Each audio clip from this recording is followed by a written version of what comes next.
Good morning, dear students. So today we will talk about pressure. So far we will discuss about force, types of force, magnitude of force. Now let's talk about pressure. Like we in day-to-day life also we hear about pressure.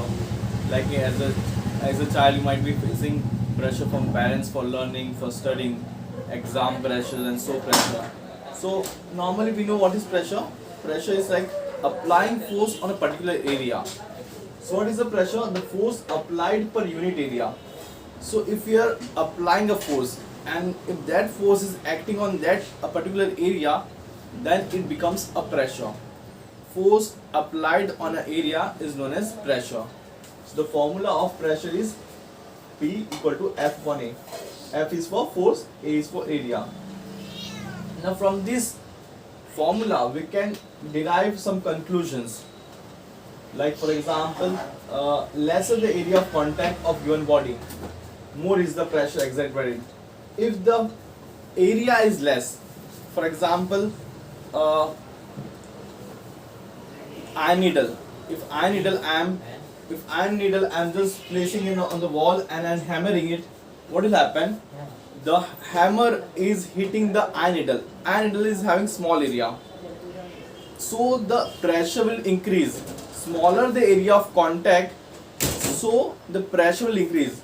Let's just understand with the formula. If this value is small, if the area is small, then the whole answer will be more.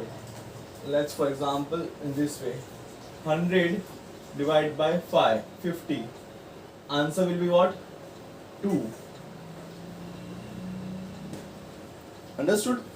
100 divided by 50. But if we reduce this, what will happen? Let's take 100 divided by 2. If the area was 50, pressure was for example 2. If we have reduced we can say the area with 5. Now the answer will be 20. So you can see the answer is increased, means pressure is increased. In terms of example, whenever there is a contact is less, whenever the area is less, the pressure is more. More the area, less the pressure. For example, there are so many examples here, we will discuss one by one. So let's first take example of iron needle. The iron needle is having small area. Okay, so on that small area we are hitting hammer. So due to that, what happened? Pressure is increased. If the area is wide, what will happen?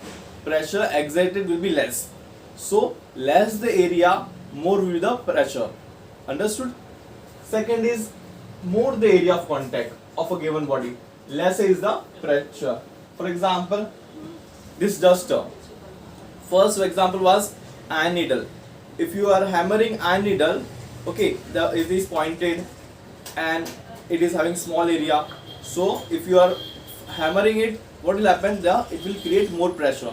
But on other hand, this duster is having wide area. Also it is blunt. Okay, so the wide area, if I am hammering it, what will happen? It will create less pressure. Wider the area, pressure get distributed. Understood? It is get distributed. If the surface is very much, we can say contact surface is less, the pressure is more. If the contact surface is more, if the area is wide, the pressure get distributed. Okay, so more the area of contact of the body, less is the pressure. Let's take an example with this formula. For example, if area was 50, let's take example, area was 20 in first case. So we get answer as a 5 pressure. If we increase the area by, we can say 50, what will happen in other case? Initially the pressure is 20, so we get 5 answer. If we increase the area, what will happen? We get 2 as the answer. Initially answer was 5, now answer is 2. What we are doing? We are increasing the area. More the area, less will be the pressure. This is by mathematical calculation. Now take an example of any blunt surface. More there is the area, the pressure will be less. We will have so many examples like potter carrying we can say a cloth on his head, and we'll discuss in detail. More the force acting on a body, more will the pressure. Obviously, when you apply more force, pressure will be more. When you apply less force, pressure will be less. So we have derived three conclusions from the formula. First was less the area, more the pressure. More the area, less pressure. And more the force, more pressure. And less force, less pressure. What is the unit of pressure? So from the formula also you can say, what is the unit of force? Newton. What is the unit of area? Meter square. So unit of pressure is Newton per meter square. You can also sometimes write in this way, Newton multiplied by m minus 2, which means n divided by meter square. Okay, so Newton upon meter square is also known as Pascal by a scientist named Blaise Pascal, a French mathematician. So unit of pressure, SI unit of pressure is Pascal. The symbol of Pascal is PA, and 1 Pascal is equal to 1, we can say 1 Newton per meter square. So Pascal or Newton per meter square is the unit of pressure. Pressure is equal to force upon area, which is equal to Newton per meter square. Okay, which is equal to pressure. So 1 Pascal is equal to 1 upon meter square. So this was about the unit of pressure. Now let's discuss about the examples of pressure, so we can easily understand about it. A camel can easily walk on desert if compared to horse or donkey. So you can see camel's leg is some like in this way. Okay, camel's leg is wide compared to the horse. Horse and donkey have such kind of leg, you can say. Okay, they have such kind of leg. The foot is sometimes like this. It is pointed. So donkey, horse, or we can say goat are having such kind of legs which are pointed. So we can say less area, more pressure. So what will happen? Because of their body mass and their feet is actually like in this way, less area. So their legs will, we can say, will go immersed in the desert. But in case of camel's leg or we can say foot are like wide. So more the area, less pressure. So less pressure is, we can say, on sand exerted, and what happened?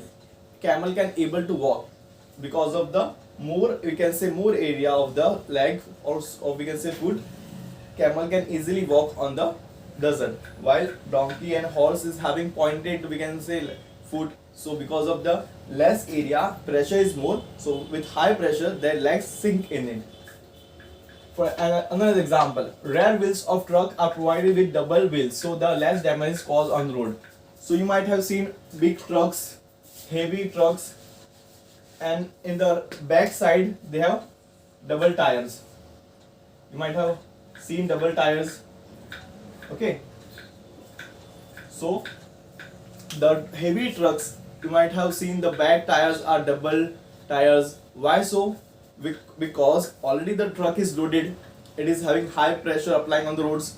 If they having double tire, so what will happen? Because of that, because of the double tire, the pressure is distributed.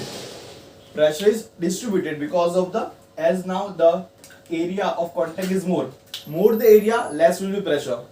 So initially, if we just keep one tire, it is having less area, so more pressure will occur. So if the heavy trucks will have one, we can say, tire, it will exert more pressure on the roads. There will be more damage on the roads. But if they are having double tire, what will happen? The area will be more. Now the pressure is distributed on two tires. Now it will be exerting less pressure on the roads compared to the single tire. That's why the heavy trucks, or we can say heavy loaded trucks, are having double tires at back. Now the skiers use long and flat skies. So you might have seen in cold countries or where there is ice, we can say where there is snowfall, you might have seen the skiers, they are having long, we can say, flat skies. So what happens if they are having long and flat? So area is more. If they are having short, so for example this person is standing on it and the area of the sky is less, so it will exert more pressure on the snow and they will go inside the snow. But if the skiers are having long padded, or we can say skies, so what will happen? The pressure is distributed, now they will easily, we can say, sky on that ice or snow. Understood? And because of this real, when the area is more, the pressure is less. That's why they're having long skies and they can easily, we can say, skies on the ice or snow. The foundation of high rose buildings are kept wide. Obviously, the high sky towers, the building which are very much high, tall buildings, so they are constructed in such a way so that like Burj Khalifa, you might have seen. Burj Khalifa is like a, we can see it is like a tapering. So the foundation is, we can say, wide. More the area, less will the pressure. Understood? Second is a potter places a round of piece of cloth in order to bear the pressure of heavy loads. So might have seen the coolie also, potters also. What they do? They keep a cloth. If I just don't keep a cloth and I just, we can say, keep the load on my head, what will happen? My head will have much more pain. So if I keep a cloth, what will happen? It will create a more area. My head is having a particular area.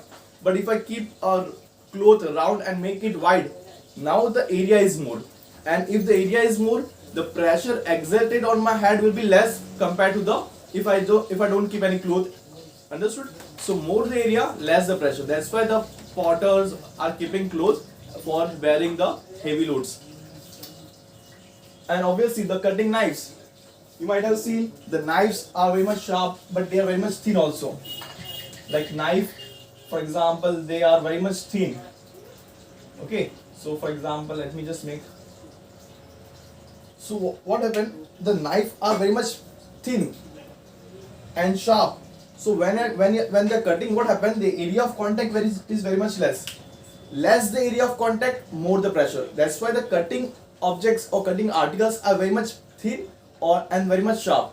So as soon as they are hit on an object, the area of contact is less and they can easily pressurize it.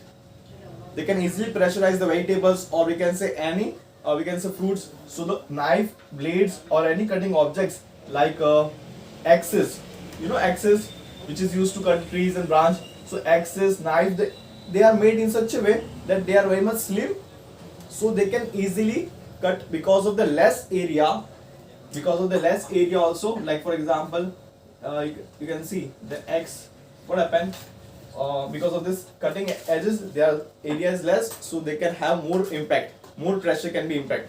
So that's why we can say the knives or the blades are, we can say, they can easily cut because they have less area or less cross section area, so they can easily cut and smoothly cut. Also the army tanks provided the broader steel belts. So you might have seen in movie also or games, the army tanks, they are very much heavy, and the tire are also very much, we can say that steel, we can say rings are also very much heavy. So the wheels are,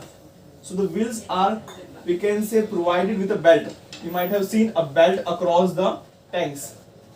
So if this belt is not there, what will happen? The tank wheels will exert more pressure on the ground and they will go inside the, we can say, soil or the ground. But as they provide steel, we can say steel belts, so these steel belts move and they provide a wide area. These steel belts are very much wide. This much, for example, these are steel belts and they are wrapping the tires. So the army tanks are having wheels and they are covered with the steel belts. So steel belts easily move. Why they are, we can say, covered with steel belts? Because by creating a wide area which will exert less pressure. Always remember, wider the area, less pressure. Less area, more pressure. Isn't okay? Is that right? I hope you understood, and there are so many examples you can give in day-to-day life. So this was our pressure. Pressure is force applied per unit area. Unit of pressure is Pascal, which is also known as Newton per meter square. I hope you got it. If you have any query, you can ask me.